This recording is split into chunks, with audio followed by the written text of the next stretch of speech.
Hello, hello, mình là Võ Bộ Join in Việt Nam YouTube channel này video cho số like bạn ấy cho đi nè nhau về bây giờ mình tình hình là đó Adobe After phải mà tung lôi ya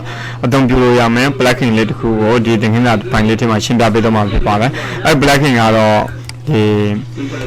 hit distortion rồi blacking phải bảo cái đó là rồi nó cho nó là thì hit distortion blacking thì website mà này đó thì mà về tung lôi ya đó nó free login là nó cho nó video description ao mà comment là bên này mà là ai login là cho nó thì link của nó free ya mấy link của cho nó share bên đó mà phải bảo đấy cái đó cho nó là thì hit distortion blacking của Blumio install luôn mà lại nó Blumio install luôn mà lại rồi ở hiện tại cho nó bên đó link này when video down mà nó down video cho nó là install luôn mà nó download vì lỗi số bài nó cho nó là download vì đã downloadเลย cho nó bây giờ link này download mà nó ta cho nó đi hit distortion install là có regularly down extract files desktop mà cho nó tiền lại mà nó desktop mà tiền lại nè desktop mà giao đó nó desktop mà giao đó cái mà trả đóดูhộp phải lại nè phải bây giờ đi install là số là đi file này bao làm nó exe file vậy nó exe file là bao lâu để file này rồi thì computer thì mà install lúc bây giờ file phải bảo đấy dot extension for nó dot windowအတွက်ပေါ့နော်ဒါကြတော့နော် regularly ထောင်းမယ် regularly ထောက်ပြီးတော့ run as administrator နဲ့ run မယ်ဒါကတော့ software တစ်ခုကို install လုပ်တဲ့အခါမှာပုံမှန်လုပ်နေကြအတိုင်း install လုပ်ပေးရတာဖြစ်ပါတယ်ပြောင်းလဲမှုမရှိဘူးဒါဆိုရင်တော့ next ကိုနေမယ်ပြီးတော့ဒါကတော့ဒီ company နဲ့သဘောတူညီချက်ကိုလက်မှတ်ထိုးတာဖြစ်ပါတယ် I accept ကိုနေမယ်ပြီးရင် custom ပေါ့နော် custom 32 bit so 64 bit ကိုယ့် computer 64 bit ဆို 64 bit ကိုရွေးပြီးတော့ next ကိုတော့နော် please let at least one After Effects installation to continue လိုက်အဲ့လိုဆို browse ကိုဝင်မယ် browse ကိုဝင်ပြီးတော့ဘယ်မှာ install လုပ်မှာလဲနော်ဘယ်မှာ install လုပ်မှာလဲဆိုတော့ this PC ပေါ့နော် this PC C drive နော် C drive program files Adobe နော် Adobe After Effects install လုပ်မယ်ပြီးရင်ကျွန်တော်တို့ဟာဒီမှာ plugin နော် plugin တွေဝင်မယ်plugin မှာ video copilot ထဲမှာထည့်မယ်ပေါ့နော် video copilot ပို့တော့မှာဒါတော့ဆိုရင်ဒီလိုမျိုးရွေးပြီးတော့ဆိုတော့ okay ကိုနှိပ်ပေးလိုက်ပါမယ် okay နှိပ်ပြီးပြီဆိုရင် next ကိုနှိပ်ပါမယ်ပြီးတော့ထပ်နှိပ်ပါမယ် next နော် click finish to close the installer ဆိုတာဒါကကျွန်တော်တို့က install လုပ်ပြီးတော့ဆိုရင် finish ကိုနှိပ်လိုက်ပါပြောတာပေါ့နော်ဒါကဒီကောင်ကမလိုတော့ဘူးနော်မလိုတော့တာသူ့ကိုဟောင်းကနေပြီးတော့ delete နဲ့နှိပ်ပလိုက်လို့ရတယ်ဒါဆိုရင်ပြတ်သွားတယ်ပြတ်သွားတဲ့အခါကျတော့ကျွန်တော်ဒီနှစ် file ပေါ့နော်ဒီနှစ် file ကို right click ထောက် cancel ယူလိုက်တယ်နော် cancel ယူလိုက်ပြီးရင်ဒီ computer ထဲမှာအခုနက install လုပ်တဲ့နေရာမှာသွားထည့်ပေးရမယ် C drive ထဲဝင်မယ် program files ထဲဝင်မယ် Adobe ထဲထည့်ဝင်မယ် After Effects 2022ထဲထည့်ဝင်တယ် support files ထဲထည့်ဝင်မယ်ပြီးရင်ဝင်တဲ့အခါမှာလည်းကလေးနှစ်ချက်စီနှိပ်ပြီးတော့ဝင်တော့လိုက်ပါ plugin ထဲထည့်ဝင်မယ်video copilot ထဲကိုထည့်ဝင်ပါမယ်ဒီနေရာမှာရောက်သွားပြီဆိုတော့အခုနက install လုပ်လိုက်တဲ့ဟာကျွန်တော်တို့ကဒီ video copilot ဒီထဲမှာပေါ့နော်ဒီ folder ထဲမှာ right click ထောက်ပေးရှာလိုက်တယ်ပေါ့နော်ပေးရှာလိုက်ပြီးရင် replace the file in the destination ကိုရွေးတယ်ပြီးရင် continue ကိုထည့်နေတယ်နော်ဒီနှစ်ချက် okay တော့ဆိုရင်ဒါပိတ်လိုက်လို့ရတယ်ပေါ့နော်ပိတ်လိုက်လို့ရပြီဆိုတော့ပြီးရင်ကျွန်တော်တို့ကဒီ folder မလိုတော့ရင်သူ့ကို right click ထောက်ပြီးတော့ delete နဲ့နှိပ်ပါမယ်ပြီးကျွန်တော်တို့က hit distortion plugin ကို install လုပ်ပြီးတော့ရင်ဒါဆိုရင်After Effects ကိုဖွင့်လိုက်တာ After Effects ကိုဖွင့်တဲ့အခါမှာ double click နှိပ်ပြီးတော့လည်းဖွင့်လို့ရတယ်လို့ဒီ software ကို select ပြီးတော့ keyboard ပေါ်က enter ကိုခေါက်လိုက်ပါ enter ခေါက်လိုက်ရင်လေဒီ software ကပွင့်လာမှာဖြစ်ပါတယ်ဒါဆိုရင်ပွင့်တဲ့အထိစောင့်ပေးရမှာဖြစ်ပါတယ်ဒါပဲပွင့်လာပြီဆိုရင် new project ထဲဝင်မယ်ပေါ့နော် new project တစ်ခုအသေးယူလိုက်တယ်အဲ့မှာAfter Effects မှာလုပ်ဖို့အတွက် new project ယူမယ်နောက်တစ်ခုက new composition ယူမယ်နော် new composition မှာ hit distortion လို့ပဲကျွန်တော်နာမည်ပေးလိုက်မယ် distortion hit distortion plugin ပေါ့နော် plugin ပြီးတော့ဒီ setting တိုင်းပဲကျွန်တော်တို့ကဒီနေရာမှာ duration ကိုဘယ်လောက်ထားမလဲဆိုတော့ duration ကို1 second ဒီနေရာမှာ15 second လောက်ထားမယ်ပေါ့နော် sorry 25 second လောက်ထားလိုက်ပါမယ်ပြီးရင် okay နေလိုက်မှာပေါ့နော်ဒါဆိုရင် composition တစ်ခုရတော့ဖြစ်ပါတယ်ဒီ composition ကသူရဲ့ length ကကြတော့ဘယ်လောက်ရှိမလဲဆိုတော့ duration က25 second ရှိတာပေါ့နော်25 not second အဲ့ဒီမှာကျွန်တော်တို့ကဒီဟိုလေးတစ်ခုထည့်မယ် footage video တစ်ခုထည့်မယ်ဆိုရင်ဒီနေရာလေးမှာ project ပဲနေဆိုတဲ့နေရာမှာ regulate ထောင်း import ကနေပြီးတော့ all file ရှိမှာပေါ့နော် all file ကိုရွေးမယ် all file ကိုရွေးပြီးတော့ဒီနေရာမှာတစ်ခါကိုကMPG ထည့်ရွေးလို့ရ MPG optimize MPG optimize MPG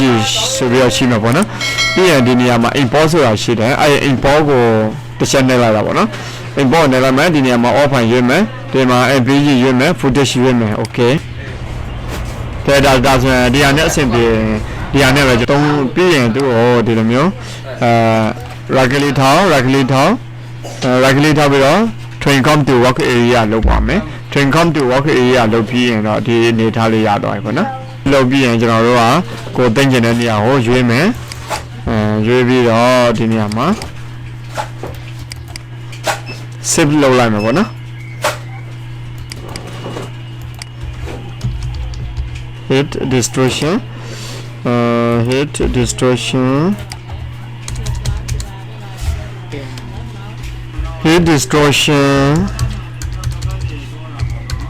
လိုပဲနာမည်ပေးလိုက်မယ်ပြီးရင် save လုပ်ပါမယ်နော်ပြချင်တာကတော့ဗာလဲဆိုတော့အဓိကဒီအခုန install လုပ်လိုက်တဲ့ hit distortion plugin ပေါ့နော် hit distortion plugin ကိုကျွန်တော်တို့ကဘာလုပ်မလဲဆိုတော့ဒီ layer ထဲကိုဆွဲထည့်မယ်နော် layer ထဲကိုဆွဲထည့်တဲ့အခါမှာကျတော့ effect ထဲကနေပြီးတော့ video compiler ကနေပြီးတော့ဟုတ်တယ်ဒါဆိုရင်မရွေးချယ်ရသေးတော့ဒီမှာဘာမှမပေါ်ဘူးမှိန်နေတာပေါ့အဲ့ကကြောင့်ဒီ layer မှာထည့်မယ်ဆိုရင်ဒီ video ကိုရွေးချယ်ပေးရမယ်နော် select လုပ်ပေးရမယ် select လုပ်ပြီး effect video compiler နေပြီးတော့ hit distortion နော် hit distortion ဒါဆိုရင်ဒီမှာသူကနောက်တစ်ဆင့်ကဘာလဲဆိုတော့သူက license file တောင်းတာပေါ့နော်ဒီ software ကိုသုံးဖို့အတွက် license file ထည့်ပေးပါ install လုပ်ပေးပါလို့ပြောအဲ့ကကြောင့်ကျွန်တော်တို့ကသူစရာဝေသုံးမယ်ဆိုရင်တော့ဒီမှာ email ထည့်မယ် password ထည့်မယ် get license လုပ်မယ်အဲ့လိုမျိုးမဟုတ်ဘဲနဲ့ကျွန်တော်တို့က crack version နဲ့အသုံးပြုနေဆိုရင်တော့ဒီ install license file ထည့်ဝင်မယ် install license file ထည့်ဝင်ပြီးရင် C drive program files Adobe After Effects 2020 Spot Files plugin ကျွန်တော် install လုပ်ထားတဲ့နေရာပေါ့နော်install လုပ်ထားတဲ့နေရာထဲဝင်မယ်တော့ hit distortion license file ဆိုတာရှိတယ် open နဲ့ဖွင့်လိုက်တယ်ဒါဆိုရင်တော့ကျွန်တော်တို့သုံးလို့ရတော့လားကြည့်အောင်နော်မပေါ်တော့ဘူးပေါ့နော်မပေါ်တော့ဘူးဆိုတော့ဒီတစ်ခါတည်းဒီမှာ hit distortion plugin ထဲတာနဲ့ hit distortion plugin မထဲတာနဲ့ဆိုရင်ဒီလိုမျိုးကွာကြတယ်အဲ့ကကြာကျွန်တော်တို့ကဒီကနေပြီးတော့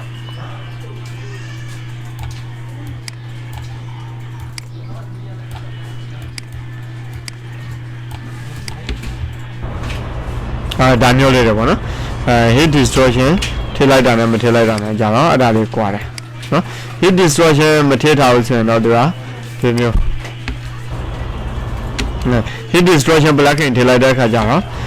သူဒီလိုမျိုးအဲ့ကကြာကျွန်တော်တို့ကသူ့ကိုနောက်ထပ်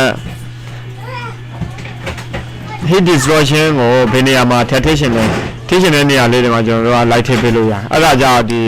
mesh နဲ့နေပြီးတော့ပေါ့နော်ellipse tool လေးကိုရွေးပြီးတော့ကျွန်တော်ဒီ layer မှာပဲဒီ layer ကိုပဲကျွန်တော်တို့က hit distortion ထည့်ရှင်တဲ့နေရာပေါ့နော် hit distortion ထည့်ရှင်တဲ့နေရာကိုရွေးလိုက်တာပေါ့နော်ရွေးလိုက်ပြီးတော့ကျွန်တော်တို့လိုချင်တဲ့အနေအထားလေးတွေကို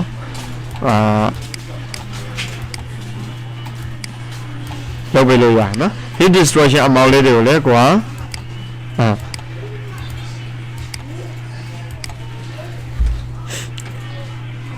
ဒါဆိုရင်တော့ဒီနေရာမှာပဲ hit distortion ရှိနေတယ်အဲ့ကကြာသူကဒီ mask path ပေါ့နော်mask path ကိုကျွန်တော်တို့ကလိုက်ပြီးတော့ရွှေ့ပေးရမှာပေါ့နော်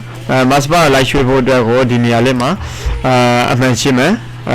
သူ့ကို keeping ဖွင့်တယ်လို့ခေါ်တယ် keeping ဖွင့်လိုက်ပြီးရင်ကျွန်တော်တို့ကနောက်ထပ်နည်းနည်းလေးရှေ့တိုးလိုက်မယ်ဒီနေရာလေးမှာတစ်ချက်သူ့ကိုပြန်ပြီးတော့ပြန်ရွှေ့လိုက်တာပေါ့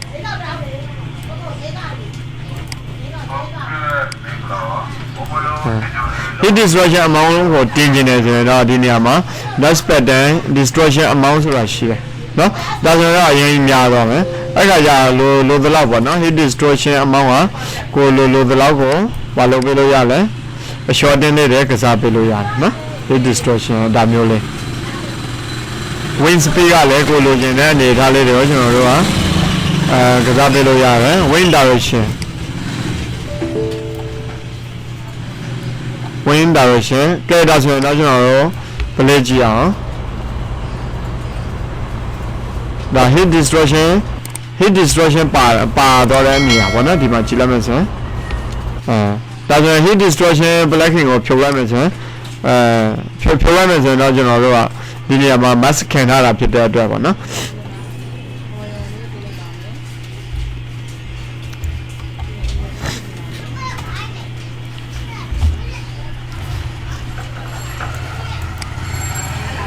အဲ့နေရာမှာဒီလိုမျိုးပေါ်တယ်အဲ့နေရာမှာ render setting ထဲဝင်ကြည့်မယ် display ရှိမယ် hit ရှိမယ်ပေါ့နော် displacement hit ရ noise pattern နော်အဲ့ဒါလေးတွေကိုလည်းကျွန်တော်တို့ကရွေးသုံးလို့ရတယ်ကိုစိတ်ကြိုက်ပေါ့နော်ကိုစိတ်ကြိုက်ရွေးလို့ရတယ်နောက်ထပ်ကျွန်တော်တို့ကဒါ mask ခံထားတဲ့အတွက်နော်သူ့ကိုဖြုတ်လိုက်လို့ရှိရင်ဒီလိုမျိုးနော်အဲ့နေရာမှာကျွန်တော်တို့က invert လုပ်လိုက်ရင်တော့ဒါမျိုးလေးဖြစ်လာမယ်သို့မဟုတ်ကျွန်တော်တို့က invert မလုပ်ပေးနဲ့သူကိုနင်းထားလိုက်မယ်နော်နင်းထားလိုက်လို့ရှိရင်တော့ဒီလိုပုံစံမျိုးတွေ့ရမယ်heat distortion ကိုဖွင့်လိုက်မယ်နော်ဖွင့်လိုက်တဲ့အခါမှာ heat distortion မပါတဲ့ဟာနဲ့ heat distortion ပါတဲ့ဟာဒါဆိုရင် heat distortion